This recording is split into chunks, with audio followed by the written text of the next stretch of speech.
Bonjour et bienvenue à l'épisode 5 de Les rendez-vous de l'excellence 5.0.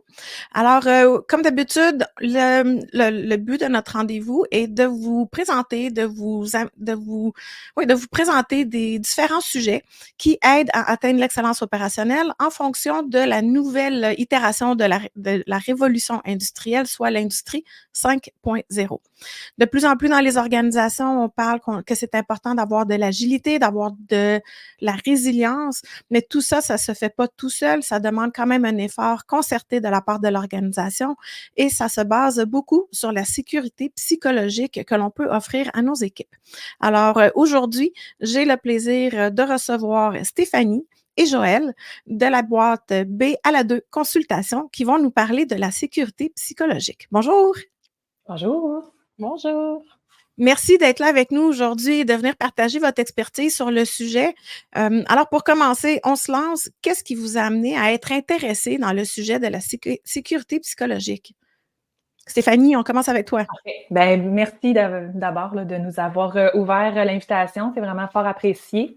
De mon côté, là, ce qui m'a amené à m'intéresser au sujet, en fait, je m'y suis toujours intéressée sans le savoir. Je pense que c'est ça la prémisse de base.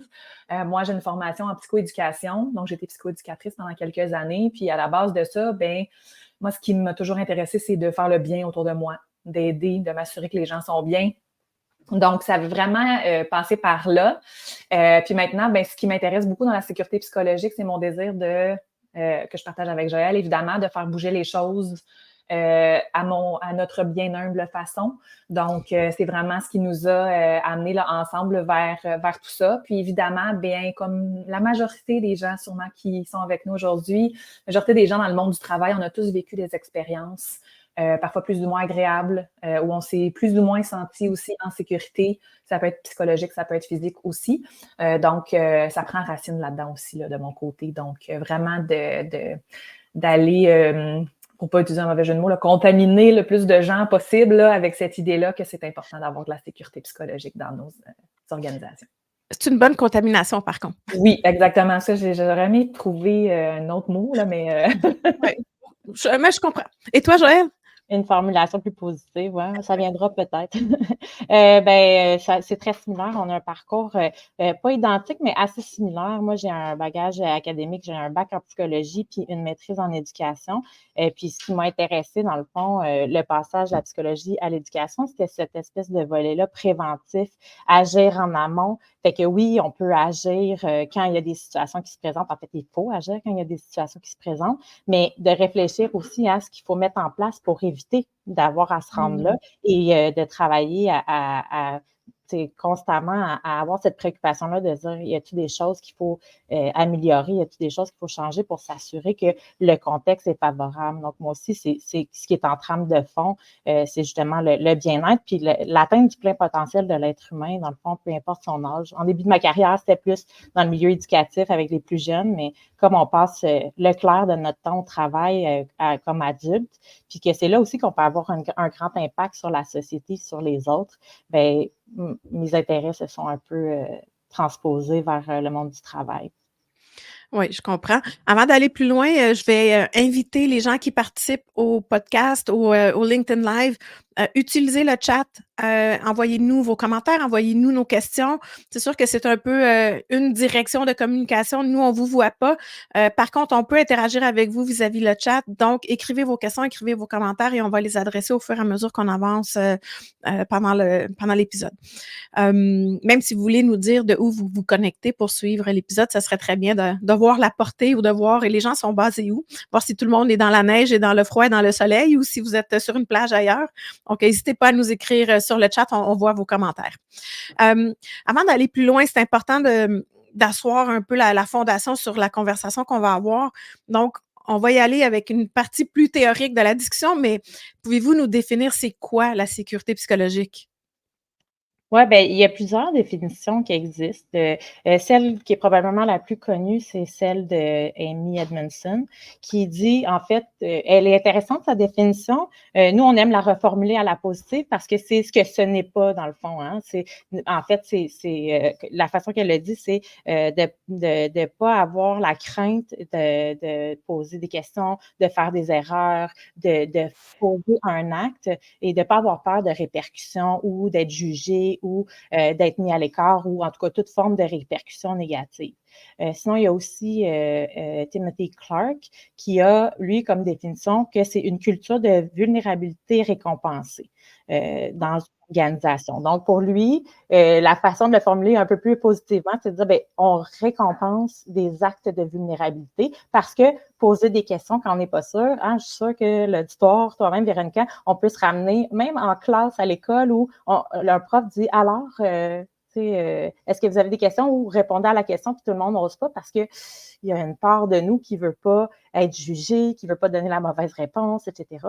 Donc, pour lui, c'est de récompenser cette vulnérabilité-là, cette prise de risque-là. Nous, on aime bien le formuler à la positive, donc le degré de confiance qu'on a dans le fond et de respect et de considération qui règne dans un groupe, donc qui permet cette prise de risque-là.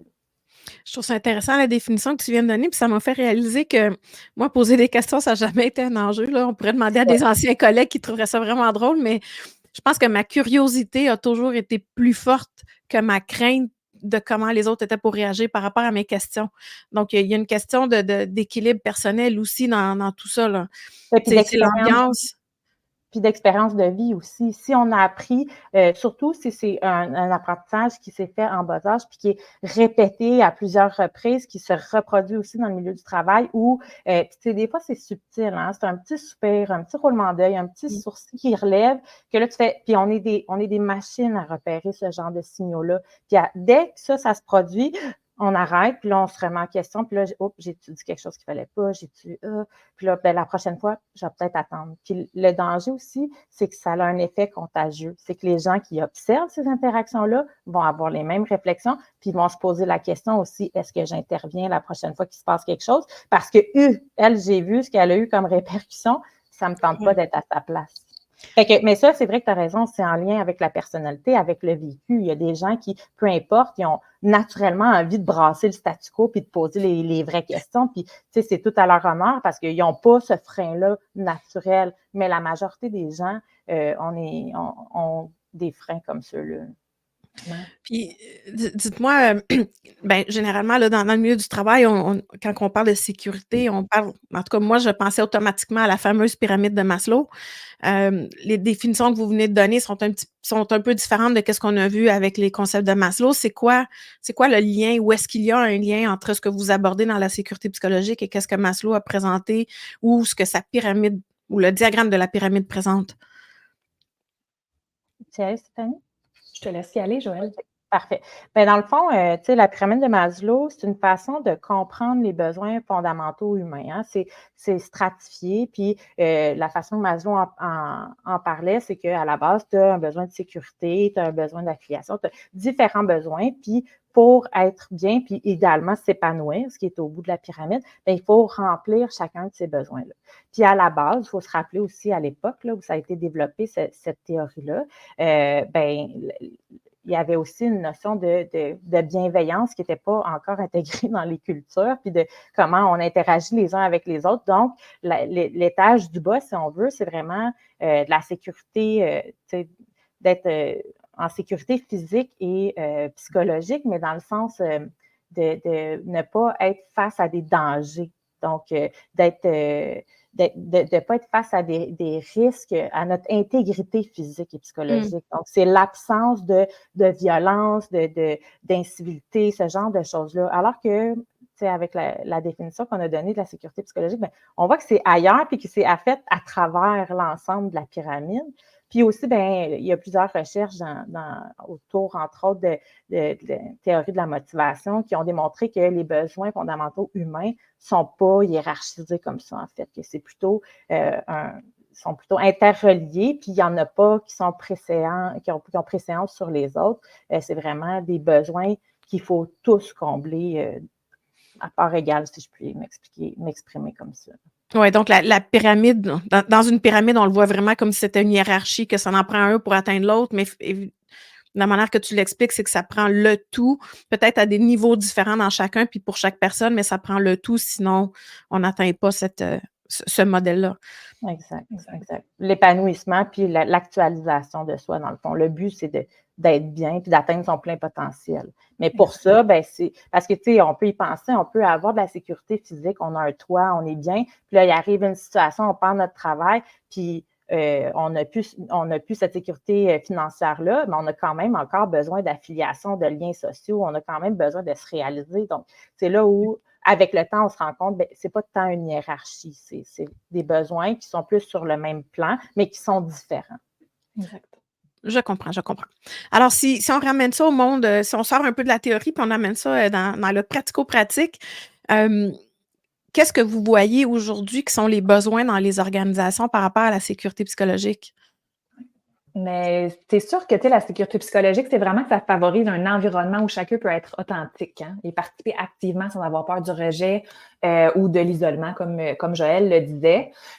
Donc, quand on parle de ce contexte-là, c'est sûr qu'il y a les besoins que nous voyons dans les organisations parce qu'on a cet œil-là qui va aller repérer ces éléments-là.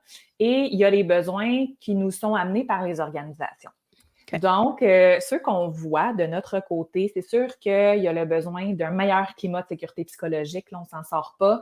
Même d'établissement de cette culture-là de sécurité psychologique. Donc, vraiment, c'est un environnement où tout le monde peut se sentir à l'aise, d'être lui-même. Tu sais, tu disais, Véronica, tantôt, moi, poser des questions, ça n'a jamais été un frein, ça n'a jamais été un problème. Moi, je suis comme ça.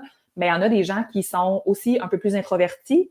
Bien, on leur donne le droit aussi d'être qui ils sont dans cet environnement-là de sécurité psychologique. Donc, ça, c'est un des besoins que nous on peut constater. L'autre besoin, c'est vraiment de reconnaître l'importance des interactions puis des relations interpersonnelles au travail. Puis pas toujours dans l'objectif de se faire des amis. Tu sais, on le voit là parfois dans certains textes qui sont sortis récemment, tu sais, le besoin d'avoir un meilleur ami, une meilleure amie au travail, c'est un beau bonus, mais on peut aussi simplement apprendre à interagir ensemble de façon cordiale, de façon joviale, puis de façon à bien travailler ensemble, et ça peut très bien fonctionner aussi. Puis je dirais que le gros besoin, là, parce on va vous avouer une bonne liste d'épiceries, mais on verra où ça nous mène, mais le besoin numéro 1 qu'on voit, là, c'est d'agir sur les sources des problèmes qu'on voit et non pas sur les symptômes.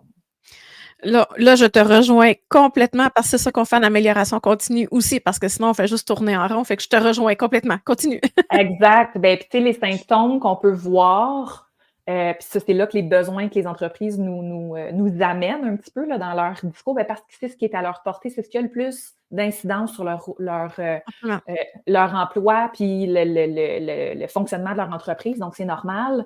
Mais peut-être qu'on va voir, c'est hey, j'ai un gros roulement de personnel. J'ai besoin de diminuer ce roulement-là ou j'ai besoin d'être dans la rétention de mes employés. J'ai besoin d'améliorer ma rentabilité, mais dans un contexte difficile. J'ai besoin de conserver mes avantages concurrentiels. Je veux demeurer compétitif. Donc, c'est vraiment des éléments qu'on va voir qui sont plus facilement observables, mais nous, vraiment, le besoin qu'on voit, c'est pour régler l'ensemble de ce que je viens de nommer, là, il n'y a pas de raccourci. Il faut aller à la source, puis ça touche un petit peu ce que je disais un peu plus tôt. Nous, notre vision, c'est vraiment d'agir en prévention. Donc, c'est sûr que souvent, on va être appelé quand les problèmes sont là et sont difficiles à régler. Il n'y a aucun souci, on est là pour ça. Mais nous, ce qui est vraiment important aussi, c'est de proposer non seulement des solutions qui vont régler le problème maintenant, mais qui vont aussi prévenir l'apparition, la réapparition, en fait, de ces problèmes-là ou de d'autres qui ne sont pas encore apparus. Donc, ce serait ça les besoins là actuellement qu'on voit beaucoup.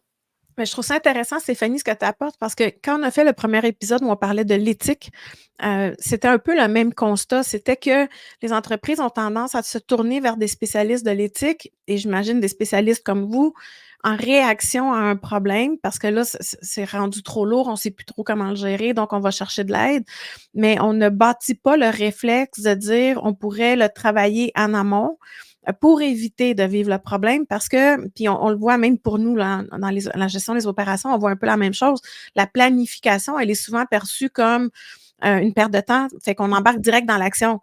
Mais cet élément-là de prévention et de planification, c'est ce qui nous aide à être outillés pour aborder les différentes situations qu'on va avoir, puis à éviter que ça devienne des gros morceaux. Parce que quand c'est un gros morceau puis on est dans l'urgence, généralement, ça coûte beaucoup plus d'efforts et d'argent résoudre que si on avait fait un parcours plus tranquille, disons, mieux. J'ai pas le bon terme là, dans ma tête, c'est méthodique, mais c'est pas ça que je veux dire, mais c'est plus Structuré. c'est un parcours plus défini, mais moins stressant pour bâtir la compétence, bâtir la réaction, bâtir l'action qu'on veut mettre de l'avant pour se rendre à cette évidence-là qu'on veut avoir plus tard. Mais on a de la difficulté. Je pense que comme humain aussi, on a comme tendance à sauter plus dans l'action qu'à s'asseoir un peu puis dire, OK, attends, je vais y réfléchir. Est-ce que Ouais. ça se peut que ce soit ça aussi? C'est le côté humain qui fait ça? Bien, c'est sûr que le cerveau, il aime pas tout ce qui sort de la norme, hein. Fait que, on file doux, ça va bien, puis là, il y a quelque chose qui fait une rupture avec ce à quoi on est habitué, puis là, on focus là-dessus, puis c'est ça qu'on veut régler. Mais on oublie de regarder en amont qu'est-ce qui s'est passé qui fait qu'on s'est rendu là. Donc, oui, effectivement, quand on aborde des problèmes, mais il y a plus d'investissement en temps, en finances, en énergie, parce qu'il faut récupérer quelque chose, mais en même temps, si on veut faire le travail comme il faut, il faut aller à la source profonde. Puis là, ça implique du travail d'un peu plus longue haleine pour éviter que le problème réapparaisse plus tard ou sous différentes formes. Parce que des fois, on pense avoir abordé quelque chose, puis finalement, le fond reste là, puis le problème réapparaît, mais dans une forme différente. Oui. Oui, puis le parallèle aussi que j'en fais avec l'amélioration continue, c'est quand on fait de l'amélioration continue, définir le problème sur lequel on va travailler, bien comprendre pourquoi le problème est présent, c'est probablement les phases dans lesquelles on passe le plus de temps avant de commencer à penser à quelle solution on pourrait apporter. Mais on a tous tendance à penser aux solutions tout de suite. Ouais. Puis quand on fait ces exercices-là en entreprise, c'est toujours de ralentir l'équipe et de dire non, non, attendez, il faut qu'on comprenne sur quoi on est en train de travailler, il faut qu'on comprenne pourquoi ça arrive. Puis même moi, tu sais, que ça fait presque 20 ans que je fais de l'amélioration continue. Puis le réflexe aussi, je l'ai de sauter à la solution, puis il faut que je me conditionne, il faut que je me parle tout le temps pour dire non, non, attends, il y a peut-être d'autres choses que j'ai pas vues. Fait que ça me soulage en quelque sorte parce que là, ça me dit que c'est un cerveau normal qui agit de la sorte. Ouais. Mais si on revient dans le besoin des organisations, une des questions que je me posais, nous, on est au Québec ici, on a la CNESST qui est là. Est-ce qu'il y a de la réglementation qui est en train d'apparaître pour les organisations en lien avec la sécurité psychologique? Tout à fait, tout à fait. Nous, c'est le lien qu'on fait parce qu'actuellement, on est en pleine modernisation du régime de santé et sécurité au travail, qui modifie des articles de loi dans la loi sur la santé et sécurité, dont l'ajout, je dirais, de façon transversale, des risques psychosociaux, des risques psychiques aussi, là, c'est un langage qu'ils vont utiliser souvent, au même titre que les risques physiques. Donc, quand on pense CNESST, on peut beaucoup, puis c'est un petit peu les pubs aussi qu'on entend en ce moment, là, comme une espèce de mise en situation. Là, Éric doit s'absenter du travail, il a vécu un accident, sa famille est ébranlée, ça va prendre plusieurs mois avant qu'il revienne. Est-ce que vous avez pensé à un accident physique ou à un incident psychologique? Une blessure physique ou une blessure psychologique? Puis même moi, en toute franchise, je l'ai entendu en auto, puis je suis comme, oh, une pub, super. Puis je me suis vraiment posé la question. Oui, hein? Puis c'est là que ça nous a amené. Fait que, même nous qui avons un peu développé ces réflexes-là, on peut se faire prendre dans ces petits pièges-là. Donc, oui, il y a une modernisation en ce moment. Donc, les risques psychosociaux, là, je ne veux pas m'avancer parce que ça change souvent. C'est sous décret gouvernemental, évidemment. Donc, on nommera pas de moment. Mais plus tôt que tard, toutes les entreprises au Québec seront amenées à évaluer la présence des risques psychosociaux dans leur organisation, mais aussi à mettre en place, ça dépend parfois de la taille de l'entreprise, du secteur d'activité, mais un plan d'action pour éliminer ou du moins réduire l'incidence de ces risques-là. Donc, au même titre là qu'on a parfois les inspecteurs qui peuvent faire ou même dans les équipes, on a des représentants évidemment SST qui vont faire la liste des risques physiques dans l'environnement de travail. Là, on pourrait s'imaginer, par exemple, l'exemple typique qui, moi, me vient en tête sur un chantier de construction. Il va avoir la même chose, mais pour vraiment tout l'aspect des risques psychosociaux. Donc, ça, c'est une super belle avancée. Il y a même une équipe de conseillers là, qui a été mise en place tout récemment. Là, il y a eu les annonces. Ça remonte à, mon Dieu, quelques mois à peine.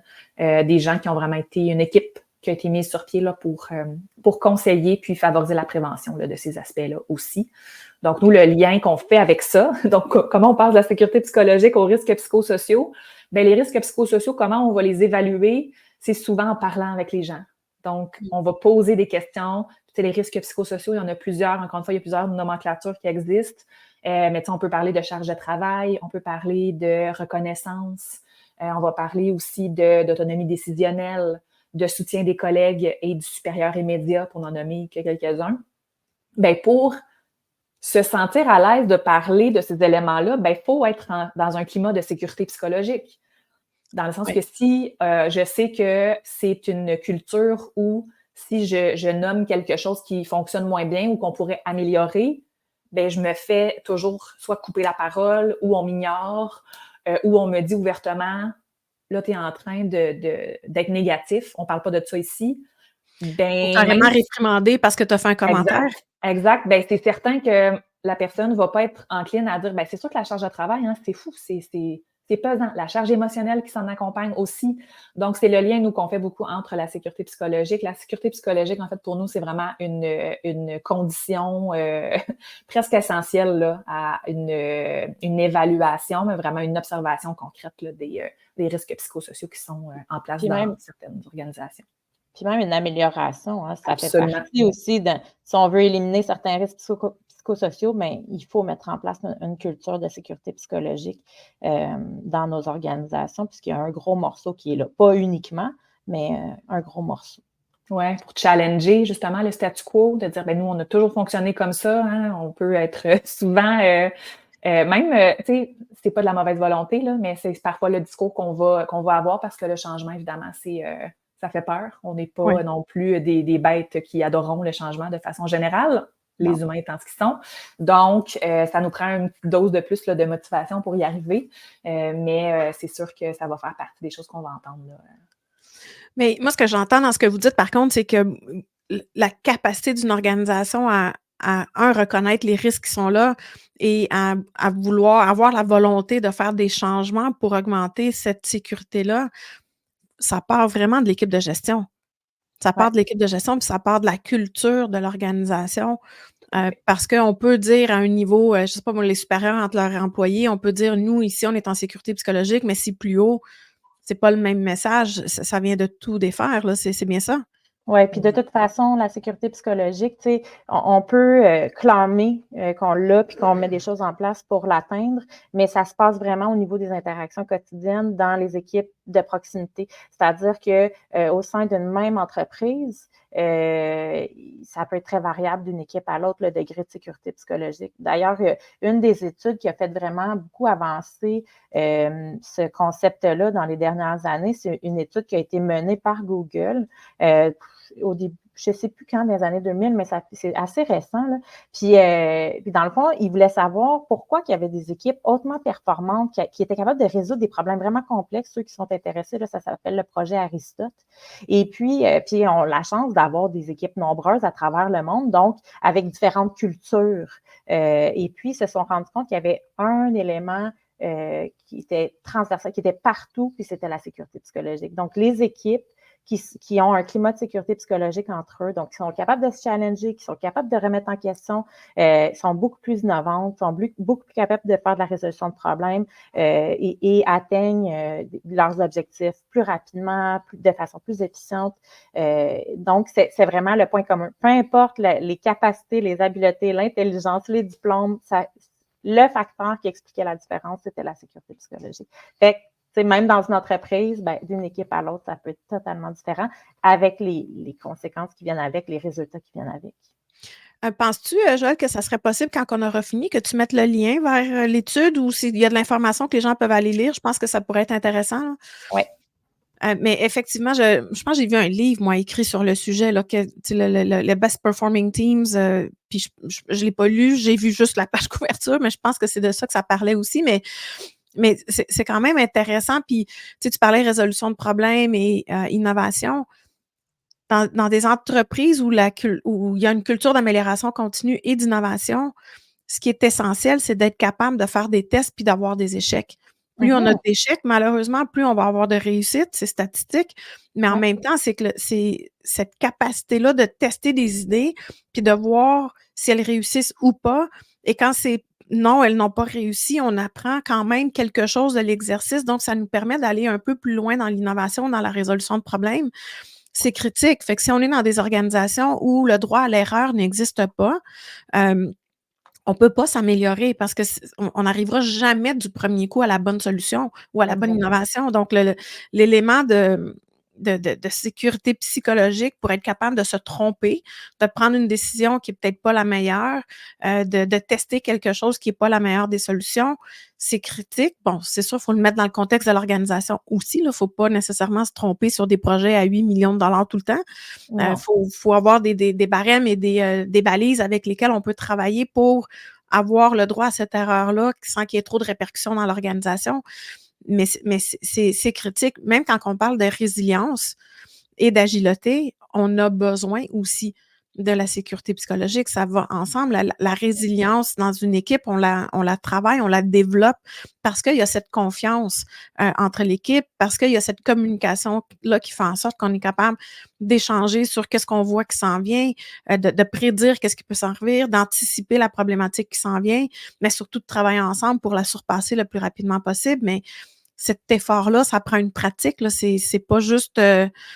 c'est pas juste demain matin, faut qu'on soit résilient, let's go, on s'y met. Non, il y a une pratique, il y a une compétence à développer. Est-ce que c'est la même chose quand on parle de sécurité psychologique, que c'est une compétence qui doit être développée au sein de l'organisation? Constamment. On peut jamais s'asseoir là-dessus. Jamais, jamais, parce on est tous formatés, on est tous conditionnés par notre expérience. On a tous appris qu'il y avait des choses qu'on pouvait dire, des choses qu'on pouvait pas dire, qu'il y avait des endroits qu'on peut aller, qu'on peut pas aller, qu'on a aussi appris à repérer facilement des types de personnalités où là, on sait qu'il y a une mine antipersonnelle cachée là. Puis, tu sais, fait qu'on a appris à négocier dans la vie avec ces espèces de contraintes interpersonnelles-là. Puis la sécurité psychologique, ce qu'elle nous dit, c'est d'aller au-delà de ça, puis prendre le risque pour être capable de construire quelque chose de plus durable. Donc, oui, c'est un travail. On peut pas...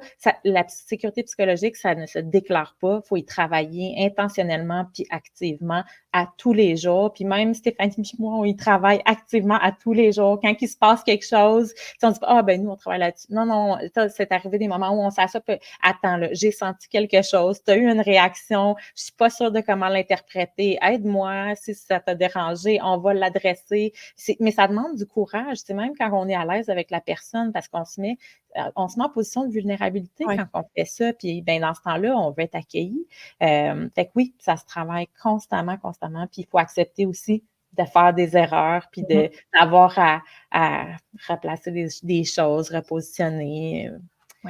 Ouais, faut laisser de côté le côté perfectionniste puis accepter qu'on va peut-être faire des erreurs là-dedans, mais il faut apprendre de ça, là. Faut les utiliser pour continuer à développer.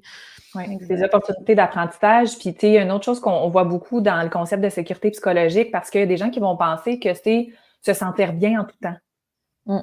C'est pas ça la réalité. En fait, au contraire, c'est de même quand il y a des émotions qu'on va nommer comme étant désagréables, je suis capable de l'adresser, puis je suis capable de passer justement par-dessus ma peur de la réaction de l'autre pour aller au fond des choses. Puis, tu sais, là, ça a l'air, mon Dieu, on fait pas ça non plus à chaque 5 minutes, là, tu sais. Ça prend de la pratique, puis ça prend aussi, ça se fait dans des cadres qui sont particuliers aussi. Mais, tu sais, nous, ce qu'on dit beaucoup, c'est qu'on veut augmenter les possibilités on va appeler ça de la friction intellectuelle pour, justement, brasser les idées, aller challenger, aller un petit peu plus loin que l'état des choses qu'on a actuellement, mais diminuer les frictions sociales. Okay. Donc, ça revient aussi à ne pas prendre les choses personnelles, mais pour ça, il faut les adresser, il faut bien se comprendre entre nous. C'est sûr qu'il y a une grande portion là-dedans d'intelligence émotionnelle. D'intelligence émotionnelle, la capacité à s'auto-observer, mais aussi à être à l'affût des réactions puis de ce qui se passe autour de nous. Donc, c'est sûr qu'il y a cette portion-là, mais la bonne nouvelle, c'est que tout ça, ce sont des habiletés. On a tendance à penser que c'est des traits fixes. Ah, moi, je suis pas comme ça. Ah, moi, je suis pas capable de faire ça. Au contraire, c'est vraiment, vraiment des muscles qui s'entraînent. C'est des habiletés qui se développent. Mais c'est certain qu'il faut avoir la volonté là, d'y aller. Mais on vous jure que ça fait pas mal comme on pense que ça peut faire. Écoute, ce que tu viens de dire, ça m'a généré comme un paquet de questions. On parle souvent que pour être capable de se développer et d'apprendre, on a besoin d'être dans une zone d'inconfort parce que quand on est dans notre zone de confort, on n'a pas besoin de faire d'efforts pour apprendre plus. Exact. Puis là, toi, tu viens de parler justement de l'inconfort, de désagréments qu'on peut avoir. C'est quoi le lien que vous faites avec être dans sa zone de confort pour être capable de développer et d'apprendre ou de pivoter sur des enjeux versus la sécurité psychologique? Bien, on peut pas être tout le temps en zone d'inconfort parce qu'à un moment donné, on a aussi, tu sais, le corps est fait pour rechercher l'homéostasie. On cherche à être pas trop. L'homéostasie, ça veut dire être un peu au neutre, si on veut. Tu sais, c'est pour ça que je fais ça. Parce que c'est comme on n'est pas. Le corps, il réagit pas. Tu sais, il n'est pas en réaction à un stress, en adaptation. Dans le fond, c'est une espèce d'état de calme intérieur, je peux le dire comme ça. Donc, on peut pas tout le temps être en déstabilisation parce que ça veut dire que là, on est comme activé, on est un peu en réaction C'est une surcharge. Fait que ouais, c'est ça. À un moment donné, le corps, ça use là, d'être dans des situations comme celle-là. Fait qu'on a besoin, c'est un équilibre dans je suis bien, je suis confortable. Puis aussi, c'est plus qu'on le travaille, plus qu'on devient à l'aise aussi à le faire. Tu sais, les premières fois qu'on remet quelque chose en question avec quelqu'un qu'on connaît peut-être pas tant, ou en tout cas qu'on ne sait pas comment il va réagir, mais c'est bien plus stressant que si je l'ai fait plusieurs fois, puis je sais que je suis accueillie, puis que ça se passe bien. Fait qu'il y a aussi l'espèce de gradation. Tu sais, la première fois, la marche est peut-être haute, mais après ça, à chaque fois, ça se diminue, puis on s'habitue aussi, puis ça devient moins gros là, comme effort. Exact. L'autre question qui m'est venue en tête, c'est avec tout ce qu'on parle aujourd'hui au niveau de équité puis inclusion dans les organisations, la sécurité psychologique doit prendre un grand rôle dans tous les principes d'équité et d'inclusion. Bien, c'est fondamental. C'est fondamental. Je vais te laisser y aller, Stéphanie, tu avais l'air d'avoir quelque chose à dire, mais oui, c'est fondamental, je voulais juste... Non, mais j'allais juste dire, mon Dieu, oui, le lien, il est direct. Puis, des fois, c'est peut-être aussi une avenue qu'on n'exploite pas assez dans ces démarches-là, dans le sens qu'on y va avec, tu sais, on va appeler ça comme ça, la thématique de l'inclusion. Mais sous l'inclusion, ben, il faut savoir quels sont les besoins derrière ça. C'est pas, tu sais, c'est écrit qu'il faut le faire, donc on va le faire. Quels sont les besoins fondamentaux derrière ça? Ben, dans la sécurité psychologique, on a selon Timothy Clark, là, on a quatre stades de la sécurité psychologique. Puis le premier, ben, c'est tout ce qui est en lien avec l'affiliation. Je ne me trompe pas, Joël, c'est ça, l'affiliation? L'inclusion. Bon, voilà. Bon, c'était trop évident. C'était trop évident. Donc, c'est vraiment d'y aller en mode pour pouvoir challenger éventuellement, qui est le bout du spectre, là, on va l'appeler comme ça. Bien, il faut se sentir inclus pour qui nous sommes, point. Parce qu'on est des humains. Peu importe d'où on vient, peu importe le background, peu importe qui on est inclus dans cette équipe-là. Donc, c'est souvent comme la première étape, c'est comme la base. Puis, on fait beaucoup de liens avec la sécurité psychologique, justement, parce que je ne vais pas être jugée différemment ou traitée différemment parce que je viens d'un endroit ou d'un autre, par exemple. Donc, les liens sont très, très grands. Puis pour y arriver, ben, il y a comme un travail sur nos biais inconscients à faire. Parce que souvent, on se dit, ben oui, moi, j'inclus les gens, tout le monde est bienvenu. Puis là, tu peux te demander, ouais, mais vraiment, ça t'arrive pas des fois d'avoir un petit frein parce qu'elle arrive de telle place, elle a tel bagage. Des fois, on s'en rend pas compte. Les femmes dans le milieu des affaires, peut-être, on le vit un peu plus, d'avoir ce frein-là à l'entrée dans des interactions qu'on a, de faire comme je sais pas si j'aurais été traitée comme ça ou si on aurait eu ce petit commentaire-là si j'avais été un gars, tu sais. Fait que ça, c'est une forme de frein à l'inclusion. Parce que quand il y a ces petits commentaires-là, c'est des biais inconscients qui apparaissent puis qui transparaissent dans nos interactions, nos façons de se parler, d'interagir verbalement ou non ensemble. Bien, c'est un frein à l'inclusion, puis c'est un frein à ce premier stade-là dans la sécurité psychologique parce qu'on veut d'abord et avant tout, pour qu'il y en ait de la sécurité psychologique puis qu'on puisse challenger, comme disait Stéphanie, qu'on se sente bien ensemble. Bien, pour ça, j'ai besoin de savoir que tu m'acceptes, Joël, comme je suis là, avec le bagage que j'ai, les talents que j'ai, mais les défauts que j'ai aussi, tout ce qui vient avec. Avez-vous des exemples que vous pouvez partager de changements que vous avez vus dans les organisations, bien entendu sans nommer les organisations puis les personnes impliquées, mais des exemples concret où on peut voir la différence que peut faire la culture de sécurité psychologique? Ben oui, on en a. C'est ce qui est difficile à illustrer avec la sécurité psychologique, comme je pense qu'on l'a bien exposé, c'est que ça touche tout, hein, dans Ouais. une entreprise, dans une organisation. Fait que ça peut aller, on peut avoir des considérations là-dessus quand on fait de la planification stratégique, autant que quand on fait de la résolution de conflits de travail. Parce que dans nos décisions au niveau stratégique, ben on peut avoir des réflexions à savoir, ben justement, si c'est une culture qu'on veut implanter chez nous, comment qu'on s'y prend, sont où les leviers, comment qu'on en fait une priorité, puis comment qu'on fait en sorte que tout le monde est partie prenante là-dedans. Mais ça vient en jeu aussi quand c'est en jeu aussi quand il y a des enjeux de relations de travail. Donc, mais dans la façon où nous, on l'a observé, mais on voit qu'il y a comme un volet aussi de compréhension de ce que c'est puis de l'impact que ça a. C'est quand quelqu'un comprend ce qui s'est passé et comprend l'impact de la présence de sécurité psychologique sur l'autre, ou ben, des fois, c'est comprendre l'impact de l'absence, là, parce que c'est souvent ça la porte d'entrée. Ben là, il y a comme je pourrais dire une étape qui est franchie qu'on ne peut pas retraverser. Tu sais, on ne peut pas le savoir tant qu'on ne le sait pas, mais une fois qu'on le sait, on ne peut plus revenir en arrière non plus. Fait que il y a cette transformation-là qui s'opère quand on prend le temps d'observer autour de nous l'impact, dans le fond.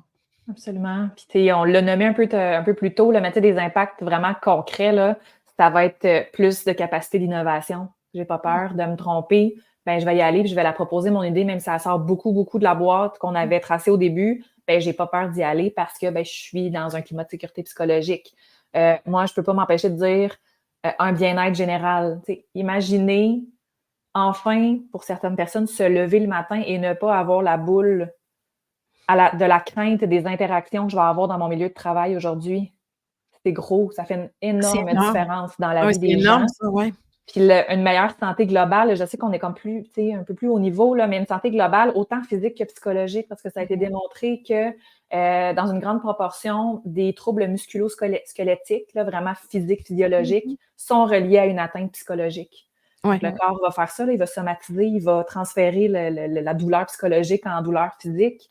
Ben, ça a été démontré là, par plusieurs études qu'il y a un énorme lien. Donc, même si pour nous, parce que peut-être on ne veut pas aller là, c'est aussi des mécanismes de défense, c'est pas une douleur qu'on interpréterait comme étant psychologique, mais on a mal partout constamment, puis c'est souvent dans des contextes de travail. Ben, encore là, ça a un impact énorme sur la santé de façon globale. Puis, une meilleure résolution de problèmes, moins de conflits aussi, pas à terme, là, on l'a dit tantôt, c'est quelque chose sur quoi on travaille à tous les jours, mais quand on est plus en mode préventif, ben, les choses vont escalader beaucoup moins aussi dans les situations, parce que des frictions, on l'a dit, il va en avoir. Oui, c'est normal, s'il n'y en a pas, il n'y a aucune innovation. S'il n'y en a pas, c'est parce qu'on ne fait rien. Oui. Donc, voilà, oui. Mais merci Diana des commentaires. Je ne sais pas si vous le voyez, là, mais oui, c'est le même nom de famille, c'est ma sœur. Si vous nous voyez l'un à côté de l'autre, vous pourriez dire oui, ils sont sœurs, on ne peut pas se tromper. Mais j'aime son commentaire. La zone de confort devient de plus en plus grande au fur et à mesure qu'on accepte de faire incursion dans notre zone d'inconfort. Ouais, donc, c'est vraiment une compétence qui se bâtit. Puis oui, effectivement, si on est dans un environnement aussi qui est confortable pour nous, dans lequel on peut pratiquer cette zone d'inconfort-là, mais notre zone de confort devient de plus en plus grande. J'aime vraiment le commentaire, merci. Ce que je comprends aussi de ce que vous dites par rapport au dernier commentaire sur les exemples concrets, on a beaucoup parlé de stress dans les dernières années, comme l'impact du stress sur le corps, l'impact du stress pour les personnes. Donc, on en a vécu du stress dans les dernières années. On a eu beaucoup d'adaptations à faire dans les dernières années avec la pandémie. Je ne veux pas revenir sur tout, là, mais tout ce changement-là qui nous a été imposé à tous, dans lesquels on n'a eu aucun choix faut s'ajuster parce que c'est ça la vie d'aujourd'hui. Puis ce que tu disais tantôt, Joël, que l'homéostasie, qu'on recherche à être, un nouveau mot, qu'on recherche à être dans un niveau de confort là, jusqu'à un certain point. Mais est-ce que je ne sais pas comment vous poser la question, mais c'est très imagé dans ma tête en ce moment. Le fait qu'on a énormément d'adaptations à faire dans le milieu du travail aujourd'hui parce que tout est en constant changement, juste avec la technologie, tout change tout le temps super rapidement. Pour les entrepreneurs, c'est comme à tous les jours, il y a quelque chose de nouveau qu'on doit développer, qu'on doit travailler, une nouvelle politique à travailler. Ça nous sort de partout. On est bombardé de tous les côtés en ce moment. Comment voyez-vous que la sécurité psychologique dans une organisation, quelle qu'elle soit sa taille, peut aider à cette adaptation-là de toutes les choses qui nous bombardent à tous les jours? Ou est-ce que ça peut aider à mieux gérer toutes ces situations-là et ces changements-là? C'est une vraiment bonne question. Oui, c'est sûr, tu sais, que si c'est présent, ça aide parce qu'on est capable de prendre le temps de se poser les questions, de brainstormer, parce qu'il y a aussi un peu ça derrière la sécurité psychologique. Puis tu me diras, on n'a jamais parlé, Stéphanie, ensemble, tu nous amènes dans des nouvelles zones, fait que tu me diras ce que tu en penses, mais j'ai l'impression que ça force un petit peu aussi à s'arrêter, de vouloir vraiment avoir une culture de sécurité psychologique. Ça force un petit peu l'arrêt de dire, attends, avant d'agir, on va y réfléchir pour s'assurer qu'on va dans la bonne direction. Puis après, on peut se tromper, mais au moins, on y va consciemment. On n'est pas en mode action-réaction, puis après, on se rend compte de la gaffe qu'on a faite ou où ça nous a amené. On aurait dû le voir venir, puis on ne l'a pas voir venir. Souvent, ça se produit parce que on ne s'arrête pas pour analyser, puis y penser à plusieurs. Hein, l'expression, là, plusieurs cerveaux valent mieux qu'un. C'est vrai. La sécurité psychologique en témoigne. On est vraiment plus fort en groupe que seul.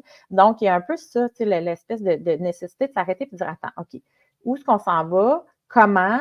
Pourquoi? C'est-tu aligné? Puis là, on fonce en gardant en tête des petits drapeaux rouges qui peuvent se lever puis nous amener à changer de direction en cours de route. C'est sûr que là, si on est dans tous ces mouvements-là, qu'on a un peu la langue à terre, parce qu'effectivement, ça fait des années qu'on est tout le temps en train de s'adapter, la marche, ça peut être haute parce que là, c'est de ralentir un rythme qu'on a pris, là, puis on est un peu sur un air d'aller. Fait que ça peut être vertigineux dans le ralentissement du rythme, mais on fait le pari, nous, que à terme, c'est rentable, puis c'est un investissement qui vaut la peine parce que c'est par là qu'on va garder nos gens, que non seulement les gens vont rester, mais ils vont être bien, puis ils vont avoir envie de contribuer puis de donner le meilleur d'eux parce qu'ils savent qu'ils peuvent contribuer puis que ça leur rapporte aussi dans leur propre évolution personnelle puis dans leur propre épanouissement. Fait que oui, puis ça va avoir un lien direct avec la capacité d'attirer de la nouvelle, des nouveaux talents dans l'organisation. Absolument. Stéphanie, tu allais ajouter?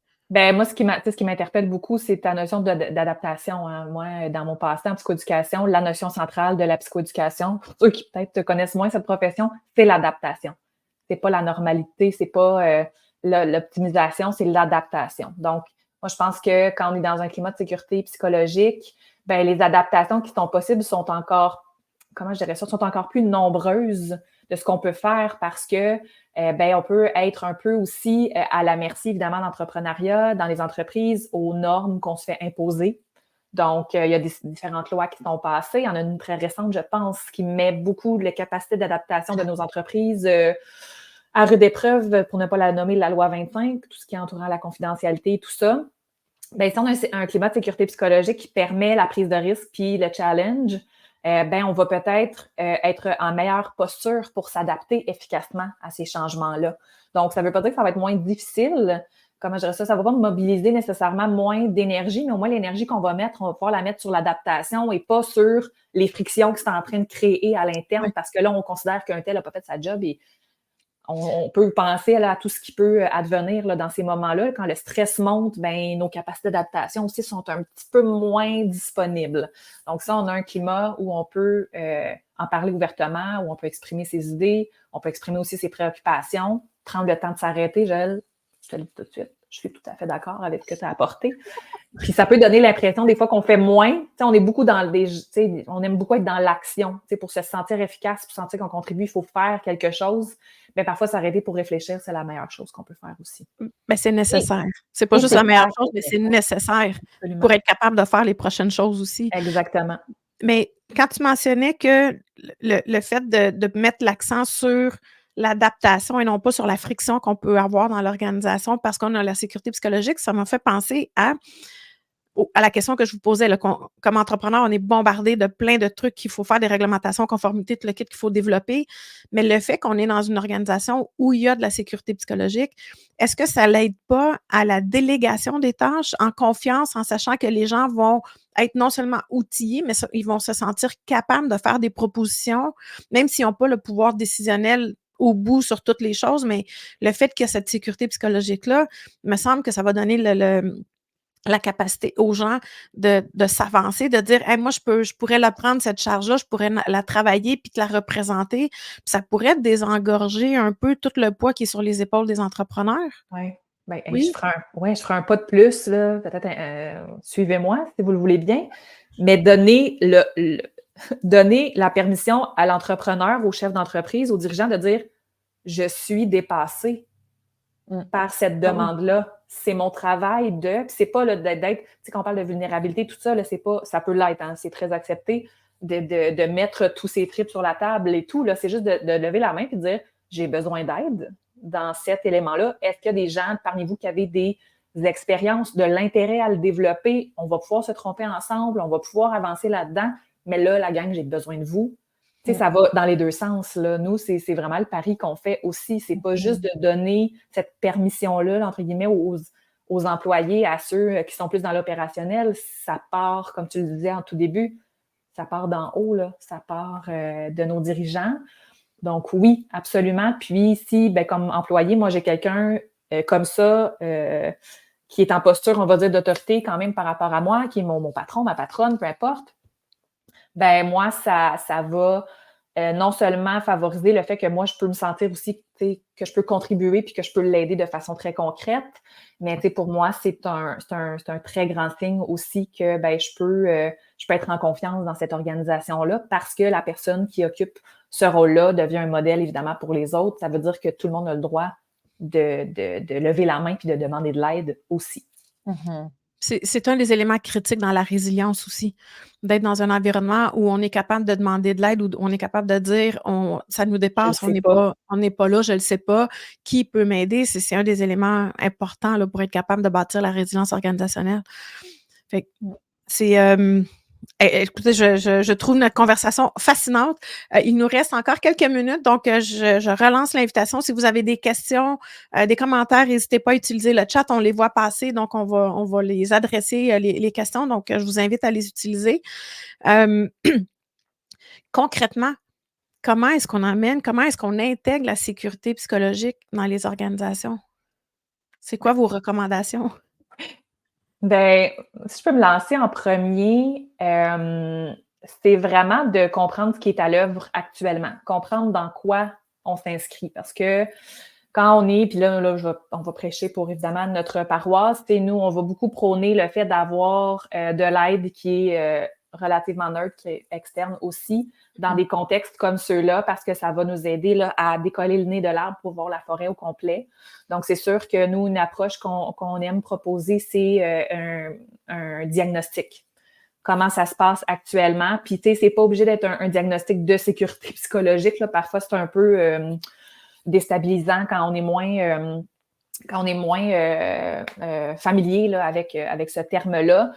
C'est là que aussi, parfois, passer justement par nos fameux risques psychosociaux ou un diagnostic organisationnel de façon plus large, ça peut le faire aussi. Mais l'objectif, là, c'est vraiment de cerner spécifiquement qu'est-ce qui se passe dans l'organisation actuellement, sont où les nœuds pour favoriser des meilleures solutions par la suite. Puis, évidemment, identifier les leviers opérationnels là, qu'on peut aller solliciter pour améliorer les choses. Puis, une fois que on a c'est une photo, hein, c'est ici et maintenant, voici comment ça se passe. Oui, on va toujours partir d'un historique, nous, pour se mettre un peu à niveau là, par rapport à ce qui s'est passé puis savoir quelle est la culture. Là, c'est un peu... pour nous, c'est presque un diagnostic de culture organisationnelle là, à certains moments parce que on va vraiment aller comprendre c'est quoi les habitudes, c'est quoi les réflexes, c'est quoi les choses du passé qui sont encore présentes aussi dans l'organisation. Donc, puis on le fait aussi aussi concis et aussi large que le besoin est. Donc, on va vraiment proposer quelque chose qui est adapté là, aux entreprises. Puis une fois que ça, c'est fait, bien, qu'on a vraiment une meilleure idée de comment les choses fonctionnent dans l'organisation, bien, c'est sûr que nous, on va beaucoup miser sur les interactions au quotidien. Donc, pour nous, ça va passer, oui, par, évidemment, on va faire un petit tour par les pratiques de gestion, parce qu'on l'a dit un peu plus tôt, les pratiques de gestion, ça va beaucoup donner le rythme des interactions qu'on va voir dans l'équipe, mais parfois, il y a aussi des interactions dans les équipes qu'on ne voit pas nécessairement quand on est rendu à certains niveaux, parce qu'on est moins dans l'opérationnel, donc on a moins accès. Donc, ça va beaucoup, beaucoup passer par là. Puis, nous, ce qu'on va vraiment mettre de l'avant, ben c'est ça, c'est toutes des notions de considération de l'autre. Respect dans le point de vue, des idées. Est-ce qu'on s'intéresse les uns aux autres de façon aussi authentique dans l'organisation? Donc, c'est des façons de faire là, qu'on va amener dans les équipes. Puis, encore une fois, c'est vraiment de partir d'une bonne identification des besoins pour s'assurer qu'on offre la solution qui est la mieux adaptée. Travailler sur la cause racine et non pas sur les symptômes qu'on a alentour de tout ça. Exactement, exactement. Puis, ben là, c'est sûr que là aussi, en ce moment, on vous donne une petite primeur, mais on développe actuellement un outil qui va viser vraiment à cerner spécifiquement les comportements qui contribuent ou qui nuisent à l'établissement de la culture ou d'un climat de sécurité psychologique dans l'objectif d'identifier, comme je disais tantôt, les leviers opérationnels, là, puis des choses très concrètes.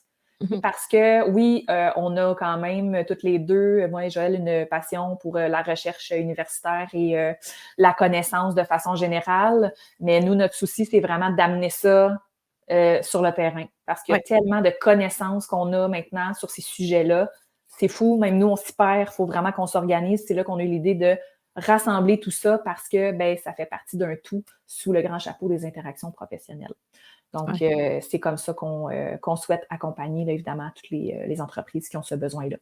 Puis les leviers sont là aussi, tu sais, concrètement, pratico-pratique à tous les jours, comment on améliore la sécurité psychologique, ben c'est en étant conscient de nos interactions, de l'impact qu'on a sur les autres, puis en faisant des prises de conscience. T'sais, nous, l'outil qu'on développe, il veut faciliter ça, puis montrer les leviers qu'on a à notre disposition, c'est-à-dire ben, de reconnaître nos forces, de voir ce qu'on fait de bien, puis de voir là où on a un espace d'apprentissage, un gain à faire, puis où on peut s'améliorer.